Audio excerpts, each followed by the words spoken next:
আসসালামু আলাইকুম সুপ্রিয় দর্শক, জানিয়ে দিচ্ছি এই মুহূর্তে পাওয়া সবচেয়ে গুরুত্বপূর্ণ আবহাওয়ার নতুন আপডেট। আজ 29শে নভেম্বর শুক্রবার এবং আগামীকাল 30শে নভেম্বর শনিবার কেমন থাকতে পারে আগামী 24 থেকে 48 ঘন্টার আবহাওয়া। বাংলাদেশ থেকে শুরু করে ভারতের আসাম, মেঘালয় এবং উত্তর থেকে দক্ষিণবঙ্গ এবং ত্রিপুরা রাজ্যে আগামী 24 থেকে 48 ঘন্টার আবহাওয়া কীরকম থাকতে পারে।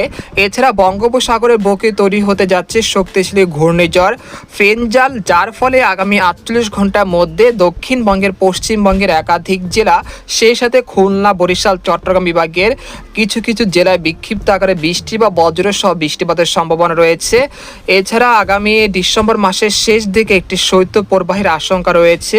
আর এই ঘূর্ণিঝড় ফেঞ্জাল কোন উপকূলে আশ্রয় পড়বে সেটা আপনাদেরকে জানিয়ে দেবো। আর এর প্রভাবে কতটা বৃষ্টিপাতের সম্ভাবনা থাকছে বাংলাদেশ এবং পশ্চিমবঙ্গে, সে বিষয়ে বিস্তারিত জানতে হলে ভিডিওটি প্রথম থেকে শেষ পর্যন্ত দেখতে থাকুন। আর আপনি কোন জেলা থেকে আমাদের আবহাওয়ার খবরটি দেখছেন, আপনার জেলার নামটি আমাদের কমেন্ট বক্সে জানিয়ে দিবেন।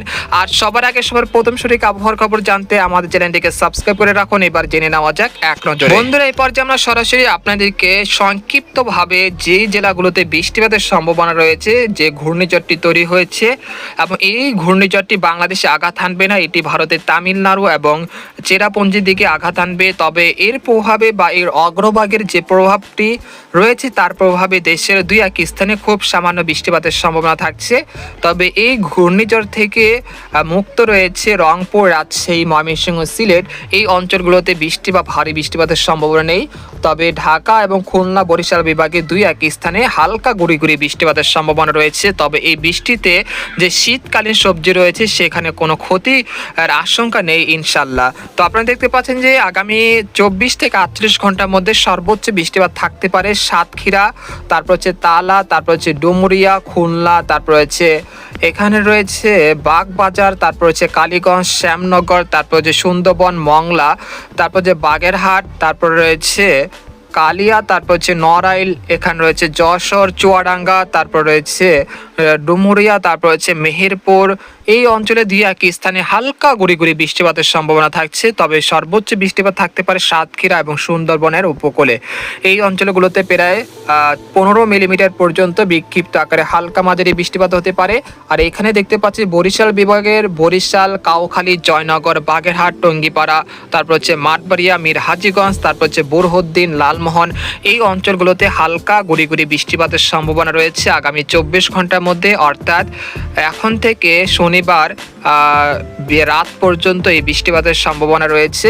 আর এখানে দেখতে পাচ্ছি চট্টগ্রাম বিভাগের দুই এক স্থানে 1 মিলিমিটার পর্যন্ত বৃষ্টিপাতের সম্ভাবনা রয়েছে, অর্থাৎ 2-1 পশলা, অর্থাৎ হালকা গুঁড়ি গুঁড়ি বৃষ্টিপাত হতে পারে। এখানে দেখতে পাচ্ছি হাতিয়া, সন্দ্বীপ, তারপর হচ্ছে ভোলা, বুরহুদ্দিন, তারপর রায়পুর, হাজীগঞ্জ, লাকসাম, কুমিল্লা, এখানে হচ্ছে মানিকছড়ি, খাগড়াছড়ি, দীঘিনালা, রংধনু, রাঙ্গামাটি, বিলাইছড়ি, রাজস্থলী, সাতকানিয়া এই অঞ্চলে দুই এক স্থানে হালকা গুঁড়ি গুঁড়ি বৃষ্টিপাতের সম্ভাবনা থাকছে আগামী 24 ঘন্টার মধ্যে। আপনাদেরকে এই পর্যায়ে জানিয়ে দেব যে ঘূর্ণিঝড়টি সৃষ্টি হবে সেটা কোন উপকূলে আশ্রয় পড়বে সেটা আপনাদেরকে জানিয়ে দেব। তবে আপনাদেরকে এখানে দেখিয়ে দিচ্ছি যে দক্ষিণবঙ্গের পশ্চিমবঙ্গের কলাঘাট, তারপর হচ্ছে হলদিবাড়ি, তারপর হচ্ছে উবরিয়া, তারপর হচ্ছে কলকাতা, এখানে রয়েছে বারাসাত, তারপর হচ্ছে জামশেদপুর, ছাকুরিয়া, এখানে রয়েছে চন্দননগর, উত্তর ও দক্ষিণ 24 পরগনা, পূর্ব পশ্চিম মেদিনীপুর এই অঞ্চলগুলোতে প্রায় 20 থেকে 20 মিলিমিটার পর্যন্ত হালকা মাঝারি বৃষ্টিপাত হতে পারে। আর যে ঘূর্ণিঝড়ের প্রভাবে যে ঘূর্ণিঝড়টির যে মূল প্রভাবটি কোন উপকূলে পড়বে সেটা আপনাদেরকে দেখিয়ে দিচ্ছি। তো আপনারা দেখতে পাচ্ছেন যে এই মুহূর্তে বঙ্গোপসাগরে একটি গভীর নিম্নচাপ অবস্থান করছে, যেটি আজ রাতের মধ্যেই ঘূর্ণিঝড়ের রূপ নেবে। আর এটি ঘূর্ণিঝড়ের রূপ নিলে এর নাম হবে ঘূর্ণিঝড় ফেঞ্জাল। এটি সরাসরি ভারতের তামিলনাড়ু এবং চেন্নাই উপকূলে আঘাত আনবে।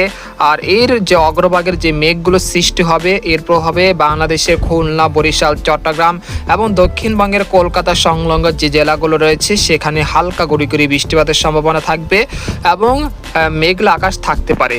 তো আপনারা দেখতে পাচ্ছেন যে এটি ঘন্টায় 70 থেকে 60 কিলোমিটার গতিবেগ উঠে যাচ্ছে আগামীকাল 30শে নভেম্বর সকাল 10টার দিকে। এরপর আমরা দেখতে পাচ্ছি যে বিকেলের দিকে, শনিবার বিকেলের দিকে সর্বোচ্চ গতি দেখা যাচ্ছে যে 100 কিলোমিটার প্রতি ঘন্টা 100 কিলোমিটার গতির উঠে যাচ্ছে। অর্থাৎ এটি প্রায় শক্তি সঞ্চয় করে নিয়েছে। আর তার নাম হচ্ছে ঘূর্ণিঝড় ফেঞ্জাল। এটি সৌদি আরবের দেওয়া নাম। এটি 30শে নভেম্বর রাত 12টা বা 1টার দিকে এটি চেন্নাই, তারপর হচ্ছে পুদুচেরি এই অঞ্চলগুলোতে আঘাত হানার সম্ভাবনা দেখা যাচ্ছে। আপনারা দেখতে পাচ্ছেন যে রবিবার সকাল 6টার মধ্যে এটি আঘাত আনা সম্পন্ন করে দিয়েছে। সেই সময় বাতাসের সর্বোচ্চ গতি থাকতে পারে ঘন্টায় 110 কিলোমিটার প্রতি ঘন্টায়। তবে এর যে প্রভাবে বাংলাদেশ এবং পশ্চিমবঙ্গে তেমন দমকা বা ঝড়ো বাতাসের কোনো সম্ভাবনা নেই। তবে আকাশ কিছুটা মেঘলা থাকতে পারে আর 2-1 পশলা বৃষ্টিপাতের সম্ভাবনা রয়েছে। এর থেকে আর কোনো বেশি বৃষ্টিপাতের সম্ভাবনা দেখা যাচ্ছে না। তো আপনাদেরকে তাপমাত্রা যদি বিষয়টি বলি, এই মুহূর্তে দেশের সর্বনিম্ন তাপমাত্রা কিন্তু নেমে গিয়েছে তেঁতুলিয়াতে। সেখানে সর্বনিম্ন তাপমাত্রা গতকাল রেকর্ড করা হয়েছে 13 ডিগ্রি সেলসিয়াস। অর্থাৎ বেশ তাপমাত্রা বা বেশ শীতের অনুভূত হচ্ছে ঠাকুরগাঁও, পঞ্চগড়, তেঁতুলিয়া এই অঞ্চলগুলোতে। আর এদিকে দক্ষিণ অঞ্চল অর্থাৎ খুলনা, বরিশাল, তারপর হচ্ছে চট্টগ্রাম বিভাগের তাপমাত্রা কিছুটা বৃদ্ধি পেয়েছে, অর্থাৎ 2 থেকে 3 ডিগ্রি সেলসিয়াস পর্যন্ত।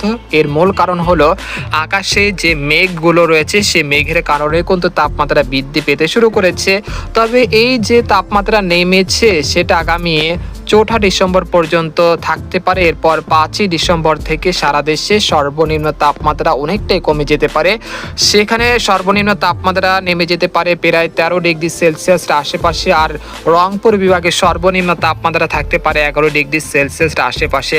অর্থাৎ শীতের তীব্রতা কিন্তু বেশ হারে বৃদ্ধি পেতে শুরু করবে এই ঘূর্ণিঝড়টি যখন আঘাত আনা সম্পন্ন করবে।